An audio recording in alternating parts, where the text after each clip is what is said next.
a Group 1 double last week. Lindsay Park taking 13 to Flemington for Australian Guineas Day. Nigel Carmody with head trainer David Hayes. And David, one of the great days of, Lindsay Park's recent history last week at Caulfield. Yeah, it was fantastic. 4 of the first 5 home in the Diamond, and Quinella in the Oakley Plate, and Boom Time was fantastic heading towards the Australian Cup, as was Pillow Desai, who finished very close. We turn our attention to Flemington tomorrow. Race 1, Catch a Fire, goes around in the Mrs. Max Sprint over 1,100 metres. Hasn't had any straight track experience yet, but comes back from that wide draw in the Magic Millions fillies and mares. Yeah, she had a torrid run in that race. Track work's been excellent. Look, she's well in the market, and the horses coming back from Queensland have been racing very, very well. Boom Time is one, Australian Star was another, so hopefully she can do it. Race 2 is the 3AW, race 3, sorry, is the 3AW is Football Stakes. Modernity comes back from its third in the Magic Millions as well. Had a reasonably quiet jump out recently at Flemington. He also set up Plover Set, which is the Street Boss filly. Yeah, Plover Set's a promising filly. She's on trial for the Group 3 Blood Horse Breeders. I'd be surprised if she could beat the favourite. Modernity's on trial for the Slipper. We expect her to win, and I think she's going very well. Race 5, we go to the Francis Tressady, and Rising Romance hasn't won in 8 starts at the track, but haven't seen it in this class or at this weight with 54 kilos on its back tomorrow. Yeah, she's got the weight. She's back against the girls. Her track work controls have been solid without being startling. Bad gait, good jockey, plenty of pace in the race.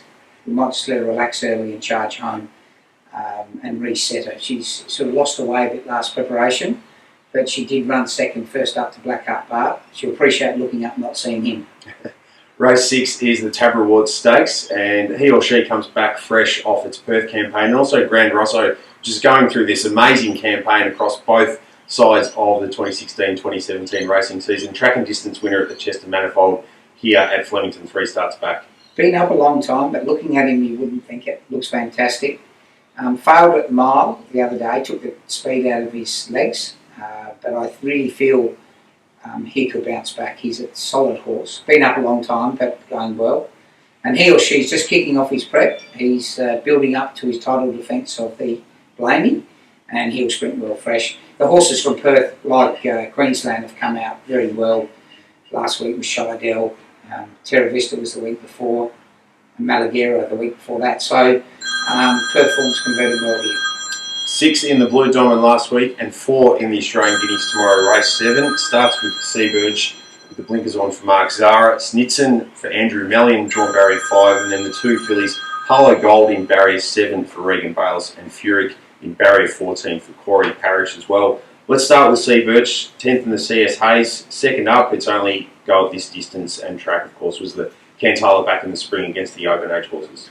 Yeah, look, he's got his best forms right up to them. His Guineas form, one more stride, he won, and he got very close to Awesome Rock in the old McKinnon. That's great form for a race like this. We poured the work into him. I think he'll improve a lot. Early in his prep last time he was a bit doughy early, and then he gets better as the prep goes on, and look out for him when he gets to 2000. Harlow Gold's been set for the Oaks, but her run was that good the other day. She invited herself into this race. Stinson's coming off a poor run, but he had a really bad run in transit. He's got a good gait, tongue tie on. Wouldn't be the roughest, long shot. His track work Tuesday was excellent. And Furyk, if she drew a barrier, I would have been quite confident of winning. She missed her run the other day, but she's got huge base fitness on her. She raced right through the summer brilliantly. It'll take a pretty clever Corey Parrish ride from the gate. But we've got a little plan, and I wouldn't leave her out. Of course, the stable winning this race back in 2007 with Miss Finland. Race 8, 3AW Roy Higgins Quality in our Moonquith after being beaten 5 lengths last week in the Peter Young. He said it's on a BMW, trajectory, but you back it up within 7 days and step it up from 1800 to 2600. Yeah, he's a horse that Ryan Moore came in, world-class jockey, said, crying out for more ground. It was a good run. It was just a 6 sprint, and he got out sprinted, but was only beaten 5. Was hitting the line hard, being last. Big drop in class. The distance is a plus.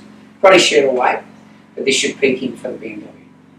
And we finished the day with the saintly handicap for the 3-year-olds over 1400 metres. Number 8, Clockwork Orange having drawn 11 for Noel Callow, and Gun Island for Damien Oliver with the blinkers on, also with 54 kilos having drawn barrier 3. Firstly on Clockwork Orange, all of a sudden the form behind Brutal Reward looks really special after that horse, of course, came off its valley win and won Typhoon Racing last week. Yeah, her form's solid. She won't run. She's had 3 bad barriers.